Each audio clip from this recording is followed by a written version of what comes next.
Ito ang Factbusters!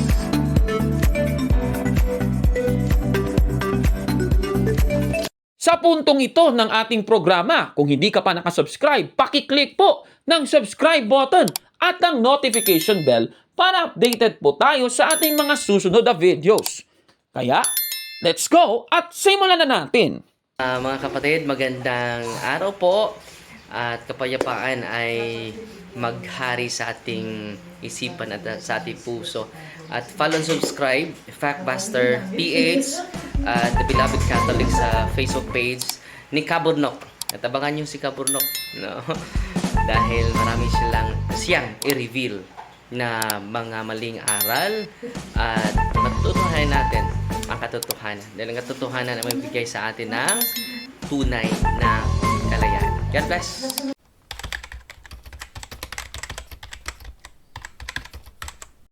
Yung O at saka at ay parehong nababasa yun sa Apokalipsis 13:16 at saka sa Apokalipsis 14:9. Lalong-lalo na po sa Biblia ng Katoliko na salin ni Monsignor Jose Abreu. Mababasa mong kapwa yun. Pareho yung at saka O nababasa sa Biblia. Dito mga kapatid, huling-huli ang isang manalista na si Mr. Cesar Ceneta.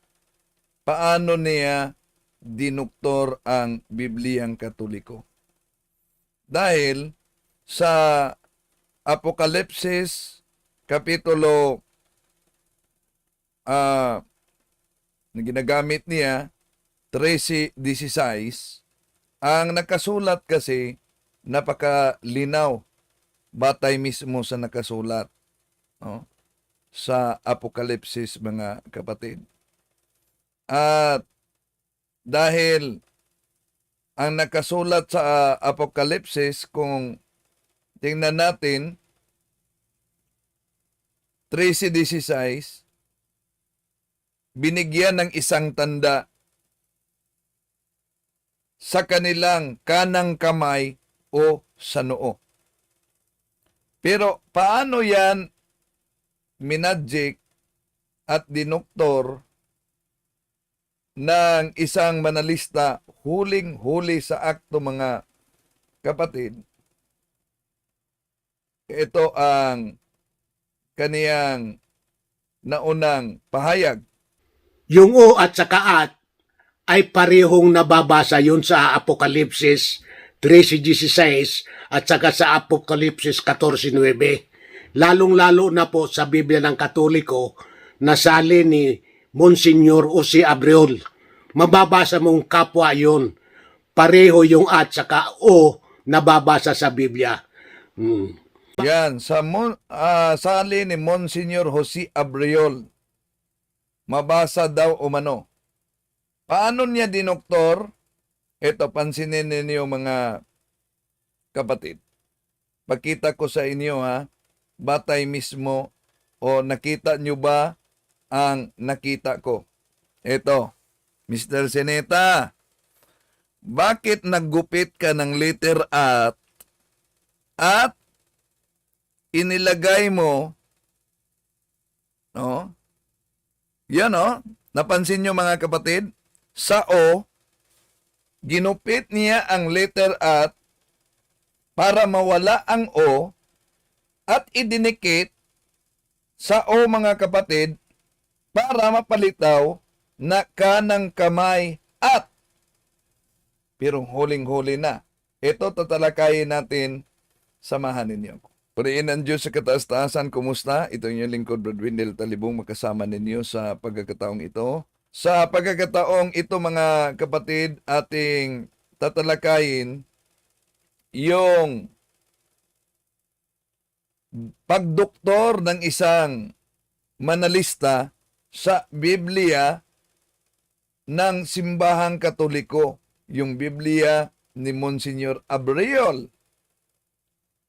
Nagupit ng letter at, idinikit sa O, at may gana pa siya na ipakita niya sa kaniyang vlog Pero kung tingnan natin, abay, siya mismo ang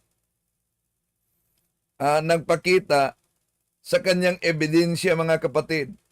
At kung gumagawa ng kahihiyan, ano po ba yung sabi niya?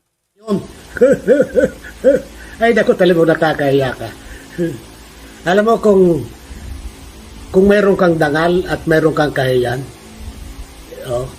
hindi na hindi ka na dapat magpakita sa YouTube o hindi ka na dapat mag-vlog eh. Kakahiya ka eh. Yun, basta nakakahiya umano, mga kapatid, di na mag-vlog, di na dapat umano. Okay, sa pagsagot ni Kabornok dito sa Factbusters, nahayag yung kagagawan ng manalistang si Cesar Sineta. Paano niya dinoktor ang Biblia? Pansinin niyo, mga kapatid, ito ang makita ninyo. Pansinin niyo mismo, batay sa inilabas niya na o daw, at daw, hindi o yung nakasulat, dahil sa iba't iba kasing translasyon ng Biblia, ang nakasulat diyan ay o, ginawa nila na at. Halimbawa, Apokalipsis Kapitulo 13, versikulo 16. Pinabigyan ng isang tanda sa kanilang kanang kamay o sa noo. At para pabulaan yang kanang kamay o sa noo, dahil ang nakasulat o sa noo, anong ginawa? Naglabas ng Bibliang Katoliko, mga kapatid, na hindi lang umano o ang nakasulat, kundi merong at. Tandaan natin, anong sabi niya tungkol sa mga sinungaling? Ngayon, ako naman po, ang masasabi ko lang po sa mga Katoliko, ang turo po ni Kristo, para malaman mo kung ang diablo o demonyo nakatira sa tao. Pagka ang tao po nagsisinungaling na, ayan, may demonyo na sa katawan niya. Yun ang sabi ni Kristo. Basta ang tao nagsisinungaling na, asahan mo yan, ang diablo ay nasa katawan niya na. Madali pong malaman kung ang tao may demonyo. Yung sundin mo, paniwalaan mo yung sinabi mismo ni Kristo. Pagka nagsisinungaling na ang tao, sigurado yan, may demonyo na yan. Si Kristo may sabi niya na, kung ang demonyo ay nakatago na sa katawan ng tao, sinungaling yung taong yun. Kaya dahil sa pagsisinungaling, paulit-ulit na pagsisinungaling, adik na sa pagsisinungaling, kaya ayan, nasira na ang ulo. Kung ano-anong nakikita. Yun umano, mga kapatid, pag-addict na sa kasinungalingan. Ngayon, tingnan natin, siya pa mismo ang nagpakita sa kaniyang vlog sa Biblia. Akala niya di malinaw sa atin ang ginawang pagdoktor sa Biblia. Pansinin niyo muna ito. Yung o at saka at ay parehong nababasa yun sa Apokalipsis. Tingnan niyo ang litrang at, pansinin niyo. Ibalik natin. Yung o at saka at ay parehong nababasa yun sa Apokalipsis. Nakita niyo ba ang nakita ko? Comment down below. Balikan natin. Yung o at saka at ay parehong nababasa yun sa Apokalipsis 13:16 at saka sa Apokalipsis 14:9. Lalong-lalo na po sa Biblia ng Katoliko na sali ni Monsignor Jose Abreu. Mababasa mong kapwa yun. Pareho yung at saka o nababasa sa Biblia. Aba, grabe naman itong taong ito, mga kababayan, sa kanya pong ipinakita, ayan po, nakikita niyo sa screen, yung Abriol na salin noong 1968, yung kanyang ipinakita at yung kasulat daw, ay etong sa kanang kamay at sa noo. Suriin nga natin yung kanyang ipinakita, mga kababayan. Ayan, nakikita niyo sa screen, Dapat mapansin nyo po ito, mga kababayan. Yung at doon sa kanyang Biblia. Ayan, nakikita ninyo, mga kababayan. Sana ay napansin nyo rin yung napapansin ko. Mapapansin, mga kababayan, na dinaya niya talaga ito. Ayan, nakikita ninyo. Parang tinakip na, merong tinakip doon at nilagay niya yung salitang at doon, mga kababayan. Ano? Grabe talagang mandaya, ano? Halatang minagic niya talaga ito, mga kababayan. Ano ang patunay na talagang dinoktor niya itong nakasulat na ito, mga kababayan?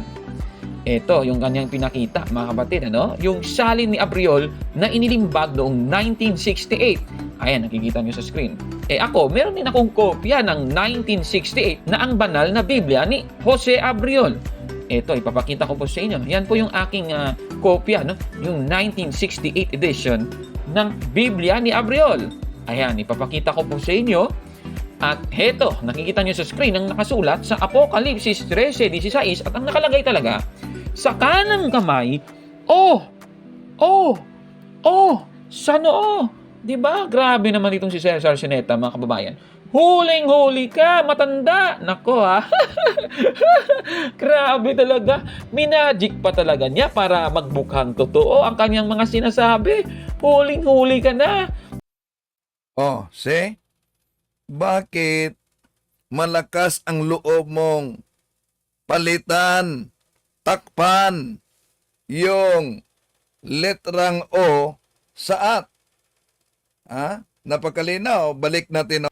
Yung O at saka at ay parehong nababasa yun sa Apokalipsis. Naggupit siya ng at tinakpan ang O.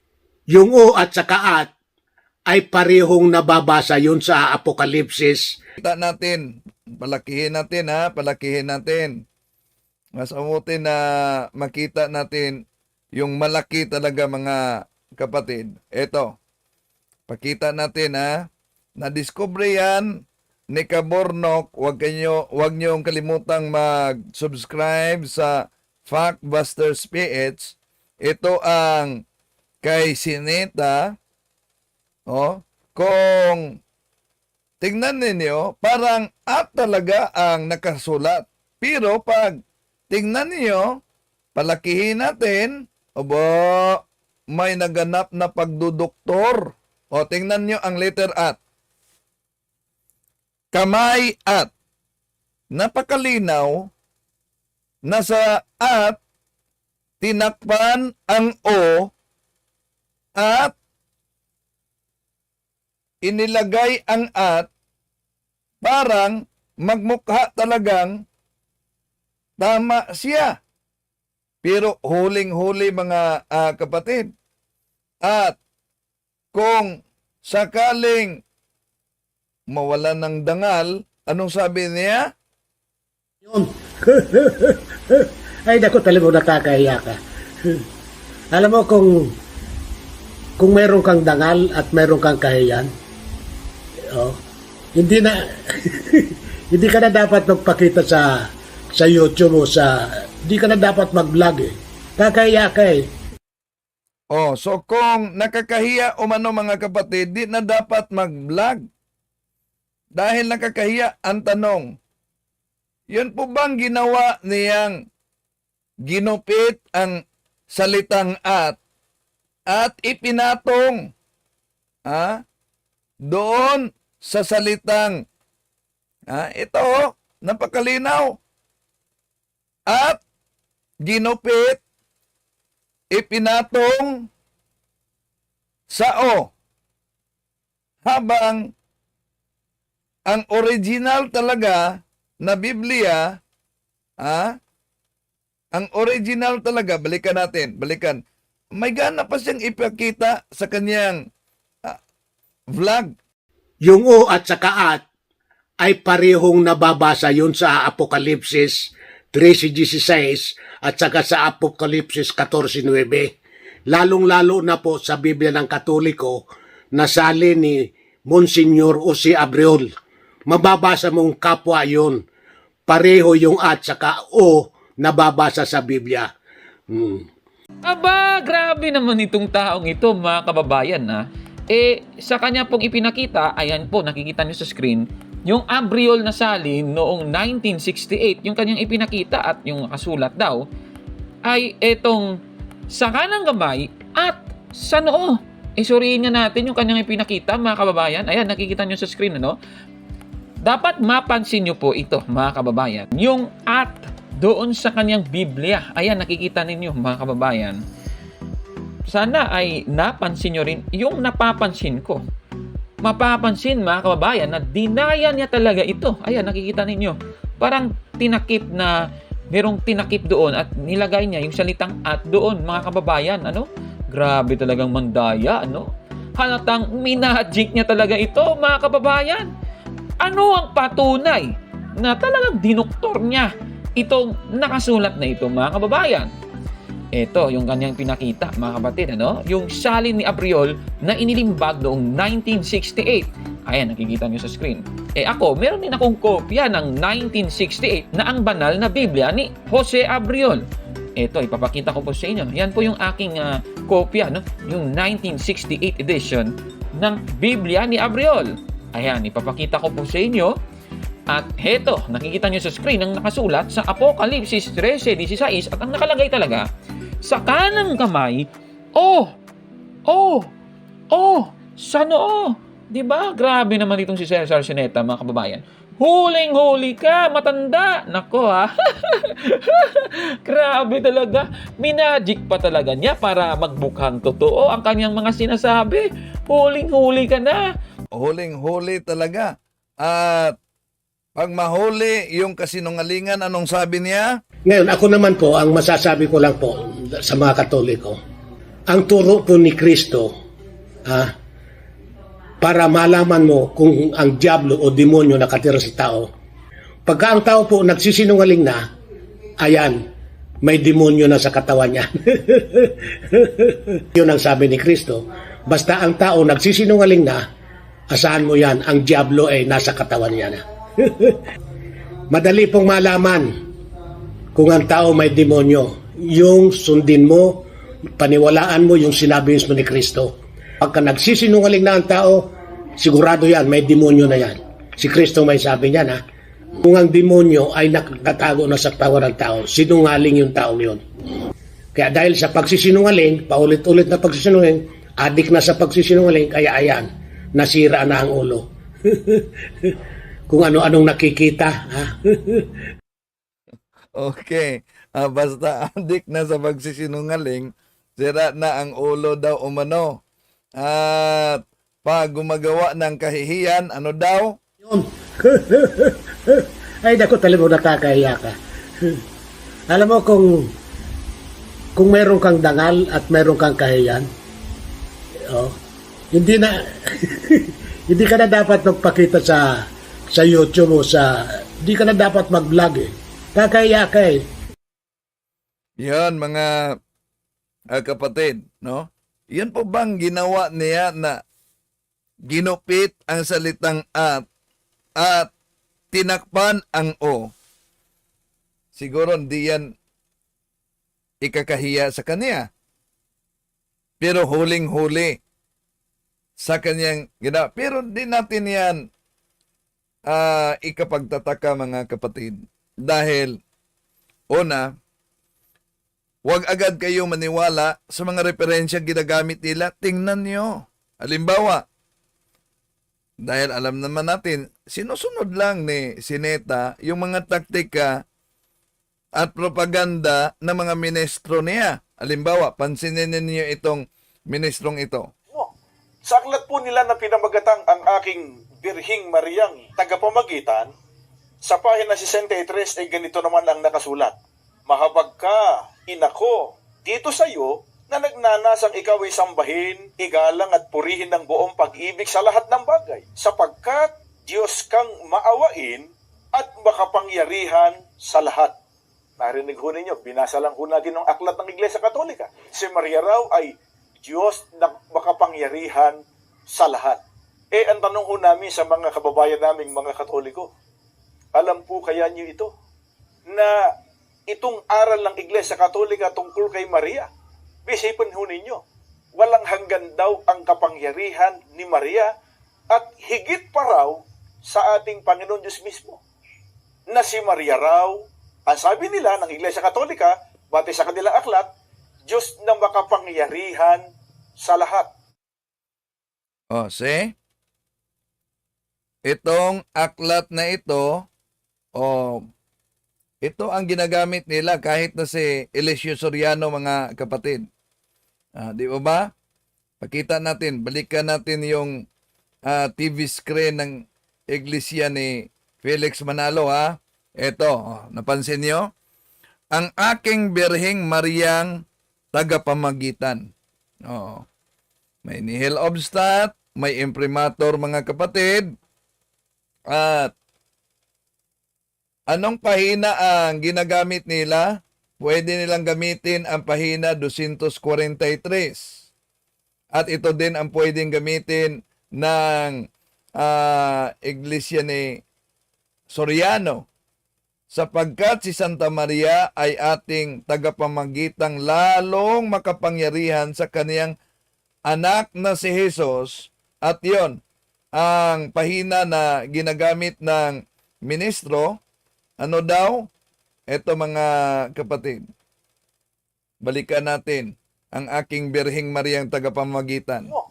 Sa aklat po nila na pinamagatang ang aking Birhing Mariang tagapamagitan, sa pahina 63 ay ganito naman ang nakasulat. Mahabag ka, inako, dito sa iyo na nagnanasang ikaw ay sambahin, igalang at purihin ng buong pag-ibig sa lahat ng bagay, sapagkat Diyos kang maawain at makapangyarihan sa lahat.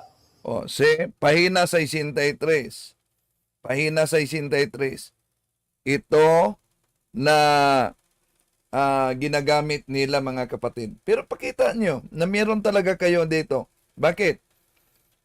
Nagtaka tayo, bakit umabot sila ng pahina 63 o pahina 207 na ang aklat, ang munting aklat na ito ay hanggang pahina 18 lang. Pakita natin, ha, videohan natin.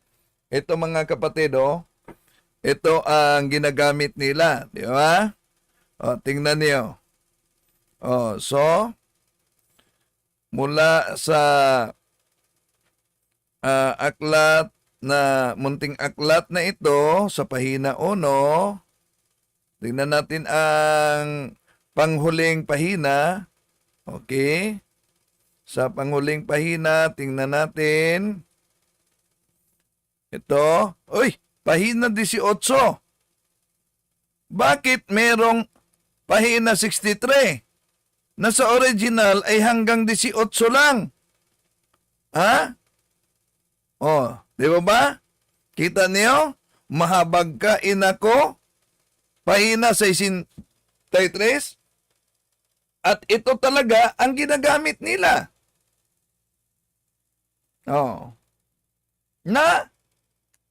Kaya di tayo magtaka kung bakit kayang-kaya ni Sinita na takpan at idoktor itong Bibliyang Yung O at saka at ay parehong nababasa yun sa Apokalipsis 13:16 at saka sa Apokalipsis 14:9. Lalong-lalo na po sa Biblia ng Katoliko na sali ni Monsignor Jose Abreu.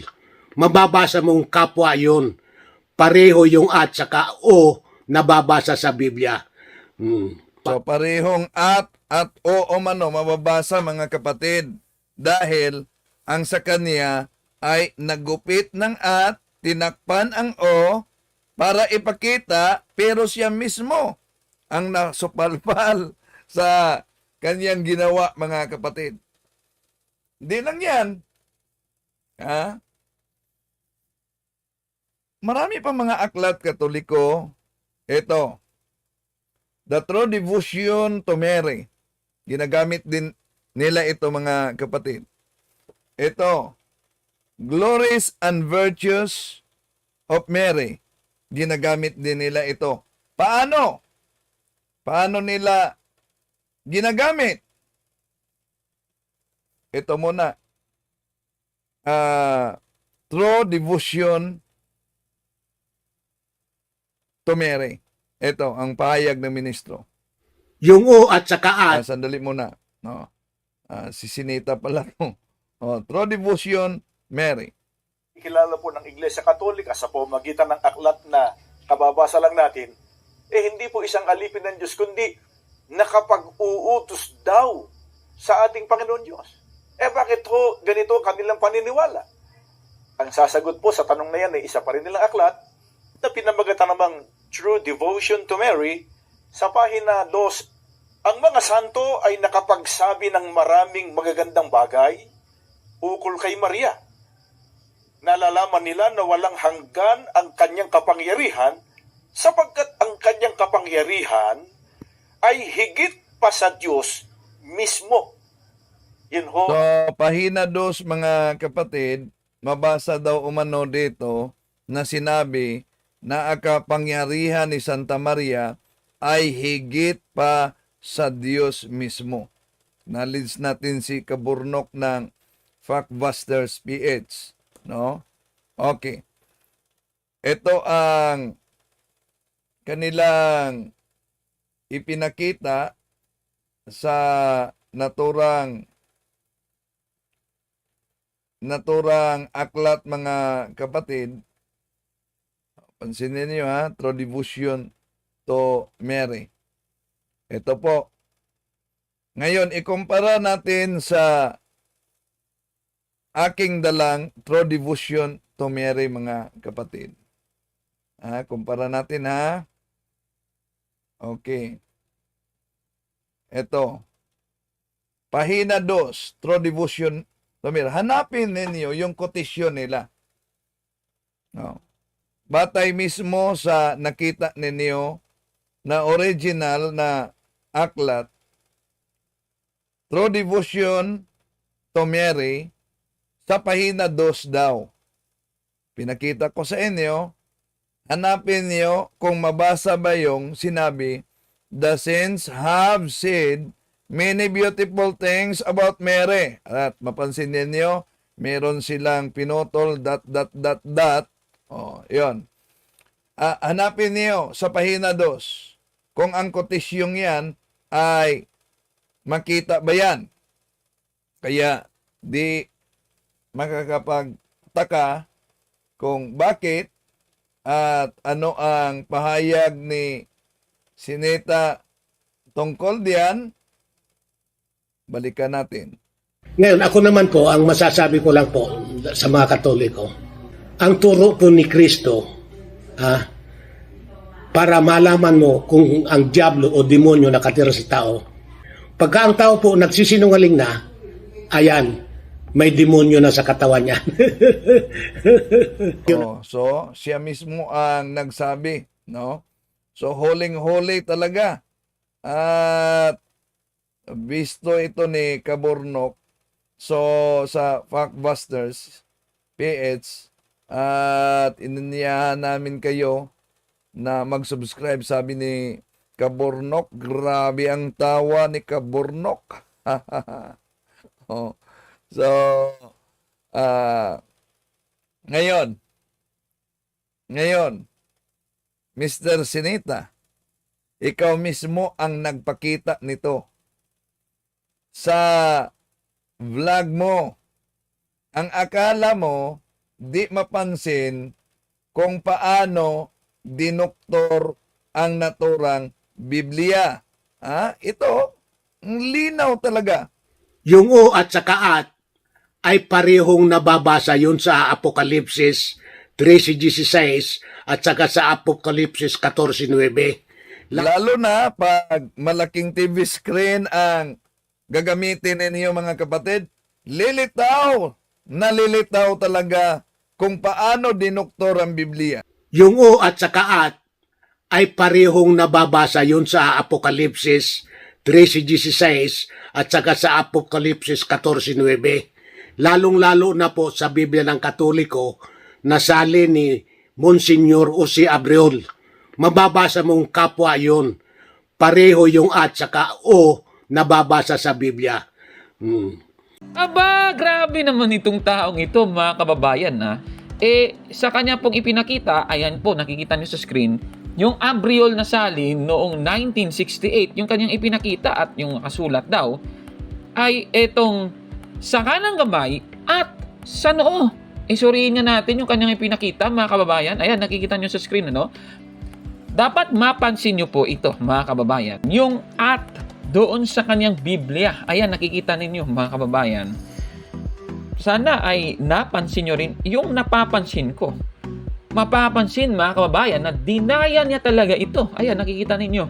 Parang tinakip na, merong tinakip doon at nilagay niya yung salitang at doon, mga kababayan. Ano? Grabe talagang mandaya, ano?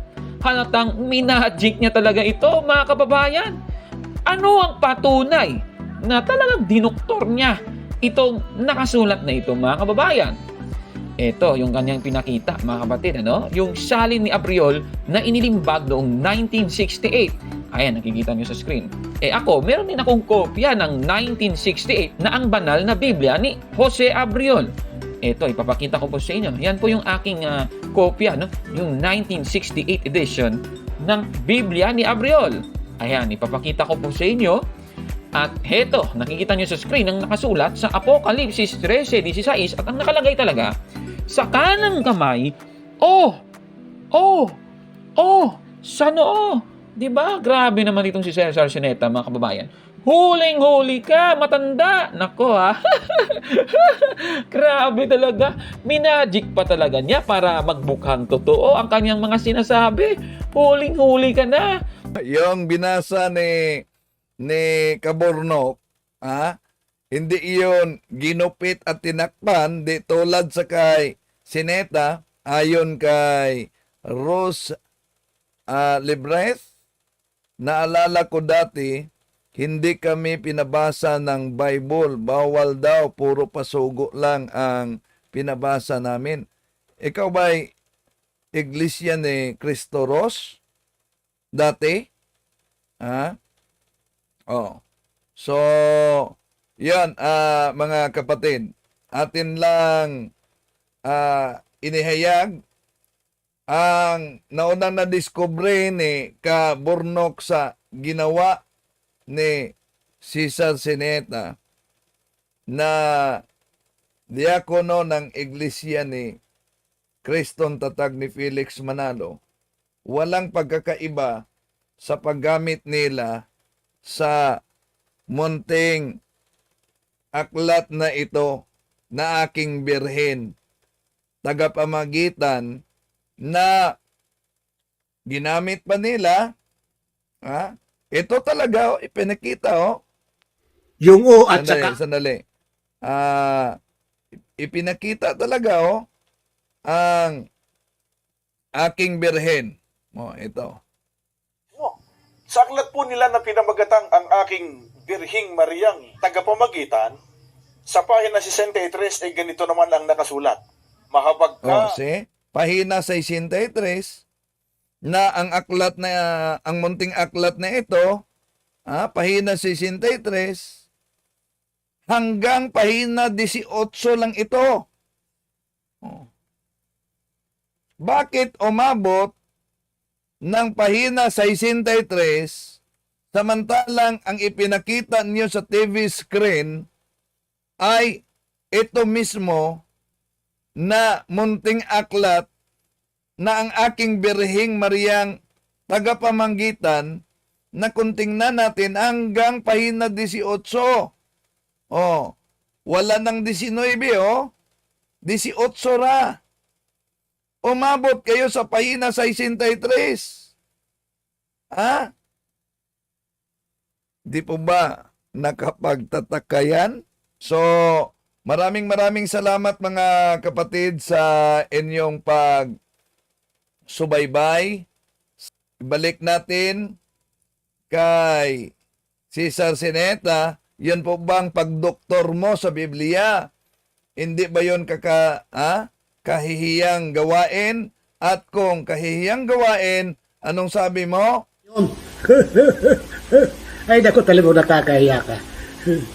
Alam mo, kung meron kang dangal at meron kang kahiyan, hindi na hindi ka na dapat magpakita sa YouTube o sa di ka na dapat mag-vlog eh. Kaya, Yun umano mga kapatid. Kung meron mang kahihiyan, di na dapat.